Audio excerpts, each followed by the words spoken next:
स्वागत करते हैं स्टडी बाई पाल में। आज हम आपको पढ़ाने वाले हैं कक्षा 12 की मैथ, जिसका आपका जो टॉपिक रहेगा अवयव यानी मैट्रिक्स।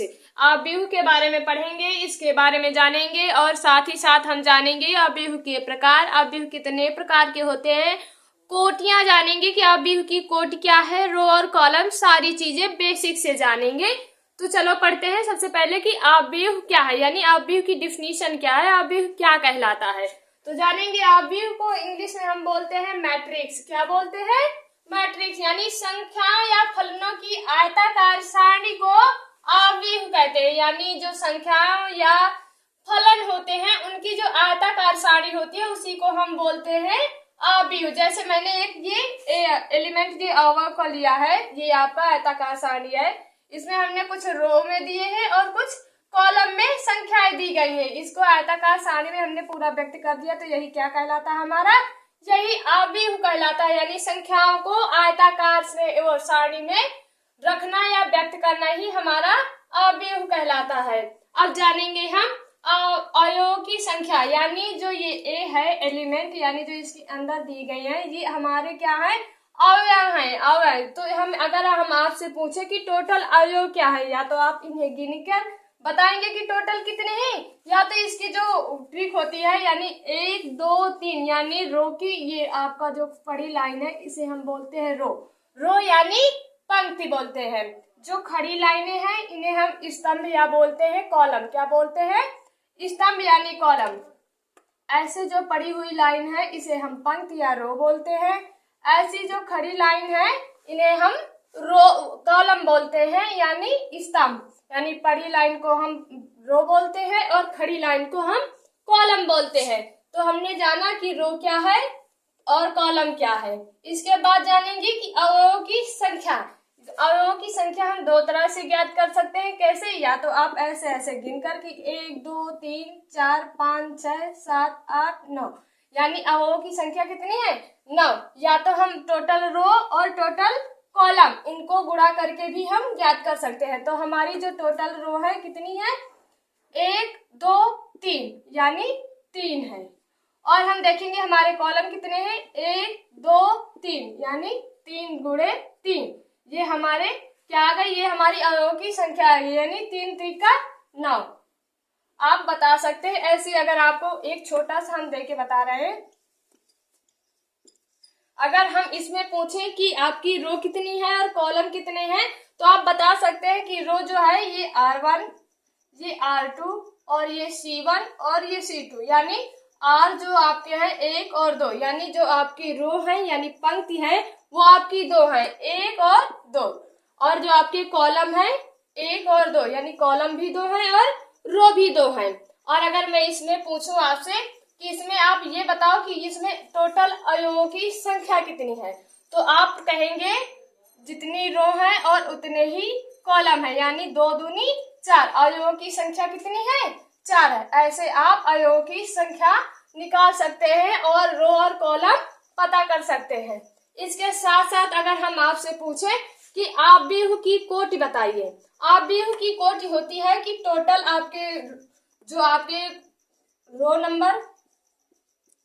नंबर ऑफ रो, अवयव की कोटि होती है नंबर ऑफ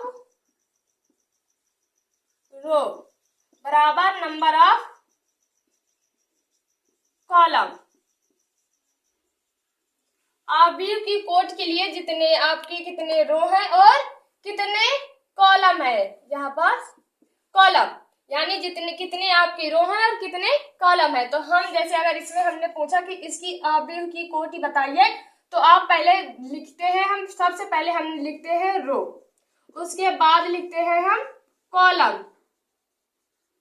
तो हम देखते हैं पहले हमारी रो कितनी है, 1 2 3, यानी हमारी रो 3 है। और कॉलम देखते हैं 1 2 3, यानी हमारे कॉलम भी 3 है।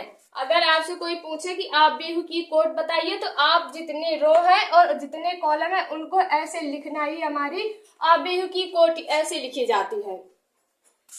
अवयव की कोटि ऐसे लिखी जाती है। जैसे मैंने एक छोटा सा और एग्जांपल लिया, अगर इसमें मैंने आपसे कहा कि इसकी आव्यूह की कोट बताइए, तो आव्यूह की कोट लिखेंगे आप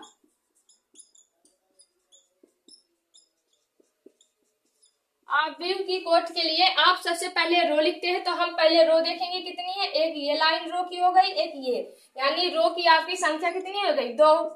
अब देखते हैं कॉलम, 1 2 3, यानी 3 कॉलम है, ये आपकी इसकी आव्यूह की कोट हो गई। आव्यूह की कोट यानी रो कितने हैं और कॉलम कितने हैं, उसको इस तरह प्रदर्शित करना ही आपकी आव्यूह की कोट कहलाती है। अब हम जानेंगे लोकेशन ऑफ मैट्रिक्स। मैट्रिक्स को कैसे, स्थिति कैसे ज्ञात करेंगे, मैट्रिक्स की स्थिति यानी आव्यूह की स्थिति कैसे ज्ञात करेंगे। जैसे A11 A12 A13 A21 A22 A23 A31 A32 A33, जैसे ये आपका दिया है AIJ। आई आपका रो प्रदर्शित करता है, क्या प्रदर्शित करता है, रो, और जो जे आपका होता है ये कॉलम प्रदर्शित करता है।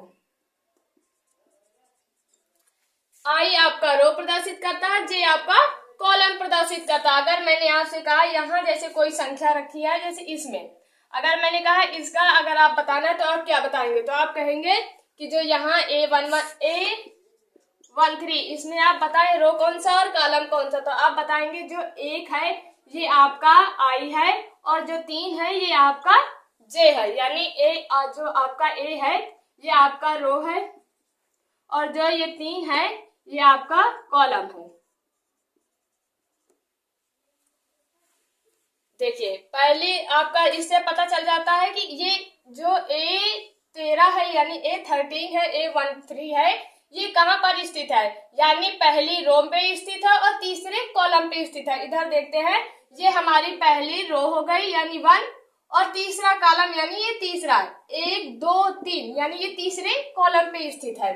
इससे हम ज्ञात कर सकते हैं कौन सा एलिमेंट कहाँ पर स्थित है और किस रो पे है और किस कॉलम पे है।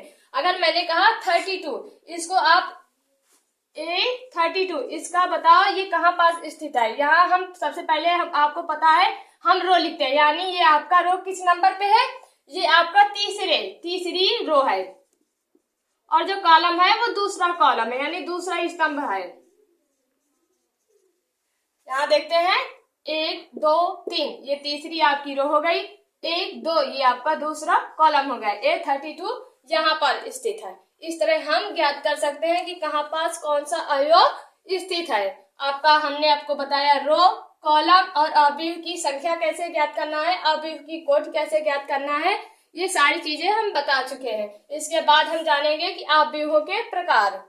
अब हम जानेंगे आव्यूह के प्रकार, यानी आव्यूह कितने प्रकार के होते हैं और जितने इसके प्रकार हैं उसके बारे में डिटेल से जानेंगे। तो सबसे पहले इसका प्रकार पढ़ते हैं। आपका स्तंभ आव्यूह, इसे कॉलम मैट्रिक्स कहते हैं। क्या बोलते हैं, स्तंभ आव्यूह को कॉलम मैट्रिक्स कहते हैं। इसमें जो स्तंभ आव्यूह में होता है उसमें सिर्फ एक ही स्तंभ होता है, बाकी रो होते हैं।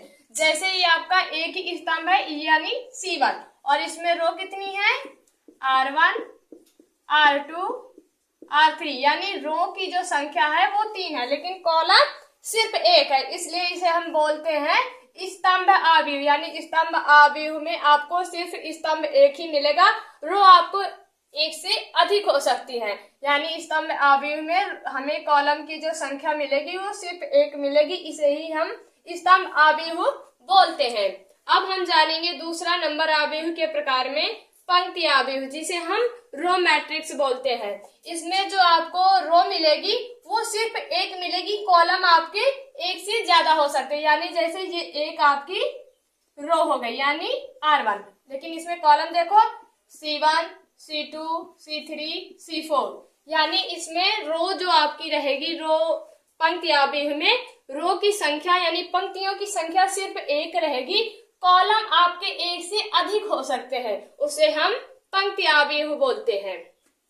अब हम तीसरा जानेंगे वर्ग आव्यूह यानी स्क्वायर मैट्रिक्स। इसमें जो अवयवों की संख्या होगी यानी रो और कॉलम दोनों ही सेम होंगे।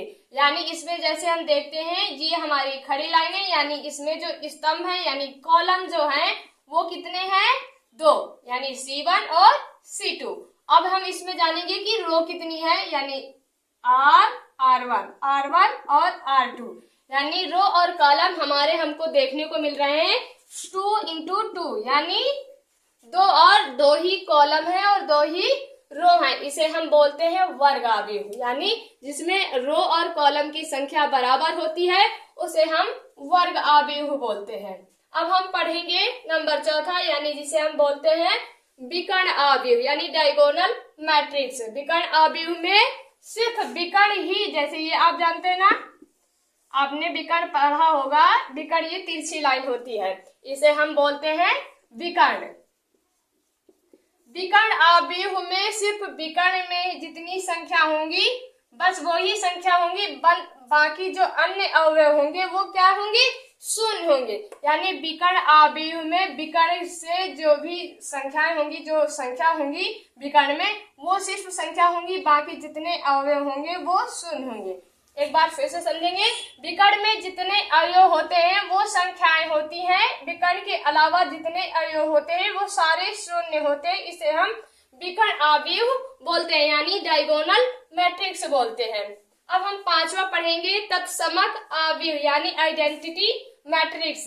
आइडेंटिटी मैट्रिक्स में जो विकर्ण के आव्यूह होते हैं, यानी विकर्ण के जो अवयव होते हैं वो एक होते हैं, सेम होते हैं, यानी एक होते हैं। एक देखो, ये हमने विकर्ण खींचा, यहाँ भी एक, यहाँ भी एक, यहाँ भी एक, बाकी जितने अवयव होंगे वो शून्य होंगे।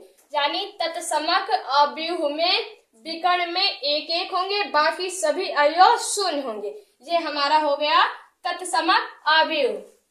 हम आशा करते हैं हमने आपको आव्यूह बताया, साथ ही साथ हमने रो और कॉलम क्या होते हैं ये भी बताया, उसके साथ हमने आव्यूह की कोटि कैसे निकाली जाती है वो भी बताए, उसके साथ हमने आव्यूह के अवयव यानी अवयवों की संख्या क्या है, फिर हमने आपको बताया आव्यूह के प्रकार कौन कौन से, जैसे आपका स्तंभ आव्यूह, पंक्ति आव्यूह, वर्ग आव्यूह, विकर्ण आव्यूह, तत्समक आव्यूह, ये सारे आव्यूह हो गए, ये आव्यूहों के प्रकार है। इसके बाद हम आपको प्रश्नावली करेंगे ताकि आपको ये बेसिक से हमने बताया, आपको प्रश्नावली करने में कोई दिक्कत नहीं होगी। तो मिलते हैं नेक्स्ट वीडियो में, तब तक के लिए पढ़ते रहें, मुस्कुराते रहें।